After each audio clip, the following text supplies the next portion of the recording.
Hello, America. One of the most important tasks for Muslim apologists here in the West is the desexualization of Islam. Islam allows sex with prepubescent girls, sex with up to 4 wives, sex with slave girls, sex with war captives. There was even a time when Islam allowed prostitution. It was called mutta.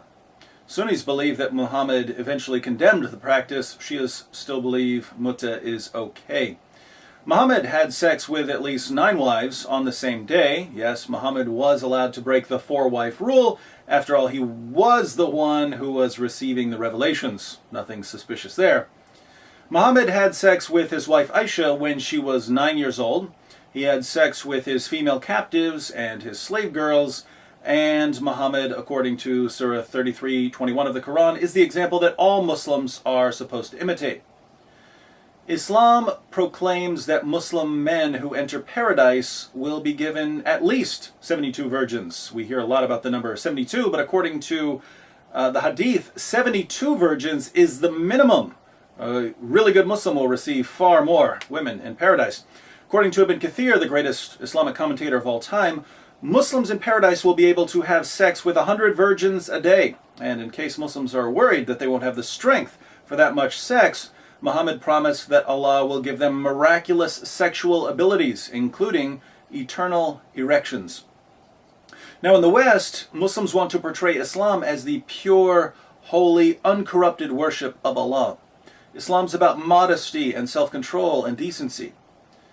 But when we open the Muslim sources and find a far greater emphasis on sex than we find in America or in any of the cultures Muslims routinely condemn, we start getting suspicious. We start asking questions. And when people start questioning and criticizing Islam, what do? You reinterpret your scriptures to make your religion more palatable to your audience.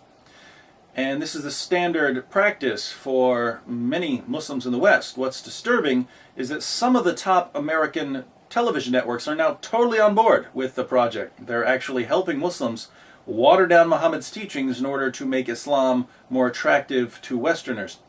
ABC News, you'll remember, went so far as to promote the radical group Revolution Muslim as America's first line of defense against radicalism. ABC has dedicated some of their best reporters to the task of painting a rosy picture of Islam. So, ABC, let's focus on just one of the questions you answered for us in your 2020 special. What about all those virgins in paradise? That's a concern to some of us in the West. Do you think you could get someone to reinterpret Muhammad's teachings for us? Is there anything in the Quran that promises 72 virgins for a holy martyr? I don't see any evidence in the Quran for the pledge of 72 virgins. This notion of 72 virgins actually comes from a mistranslation, with the real translation being 72 raisins. And other more modern books distort the scripture even more. 72 raisins? 72 raisins. 72 raisins? 72 raisins. Raisins? 72 raisins. These things? 72 raisins. Why not just go to the grocery store? 72 raisins. You see, all those terrorists and suicide bombers shouldn't have listened to their sheikhs. They should have gone to ABC News for the correct interpretation of the Quran. Then they would have realized that Islam only promises raisins, not virgins, in paradise. And let's face it, who's going to blow himself up for a box of raisins? Urshad Manji claims that the term horis should be translated as raisins. Now, just to make this easy for Miss Manji, I'm going to throw out all of the hadith, all of the Sirah literature, all of the commentaries, and all of their clear descriptions of sex with horis. That's where we get the real details about Muhammad's paradise. But let's just go with the Quran on this one. What does the Quran say about the horis Muslims will receive in paradise? Surah 44, 51 through 54. As for the righteous, they shall be lodged in peace together amid gardens and fountains, arrayed in rich silks and fine brocade. Even thus, and we shall wed them to dark-eyed houris. So Muslims are going to marry these houris. Surah 52:20. They will recline with ease on thrones arranged in ranks, and we shall marry them to houris, female fair ones, with wide, lovely eyes. Again, Muslims are going to marry their houris. Surah 55, 54 through 56, they shall recline on couches lined with thick brocade, and within reach will hang the fruits of both gardens. Which of your Lord's blessings would you deny? Therein are bashful virgins, whom neither man nor genie will have touched before. Bashful virgins never touched by man or by genies. Surah 55, 70 through 74. In each of the gardens there shall be virgins chaste and fair. Which of your Lord's blessings would you deny? Dark-eyed virgins sheltered in their tents. Which of your Lord's blessings would you deny? Whom neither man nor genie will have touched before. These virgins are going to be chaste.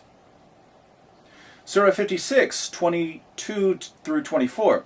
And there will be companions with beautiful, big, and lustrous eyes, like unto pearls well guarded, a reward for the deeds of their past life. These houris will have beautiful, lustrous eyes. Surah 56, 35 through 38. Verily, we have created them, maidens, of special creation, and made them virgins, loving their husbands only, equal in age for those on the right hand.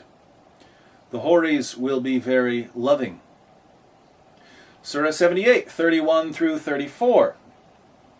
Surely for the God-fearing awaits a place of security, gardens and vineyards and maidens with swelling breasts, like of age, and a cup overflowing.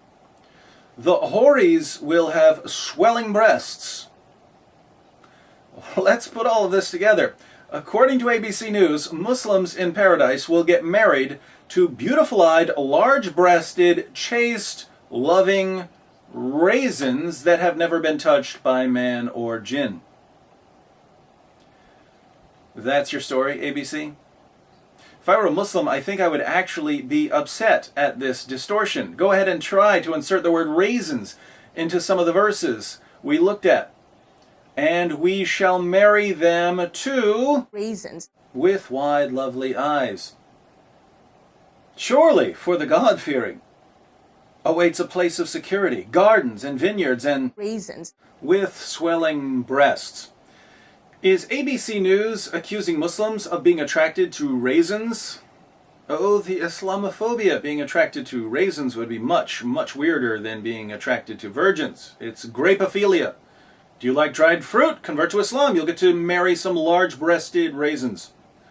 ABC did this over and over again in their special about Islam. They would raise a question, an important question, like, why is there such an emphasis in Islam on deflowering virgins in paradise?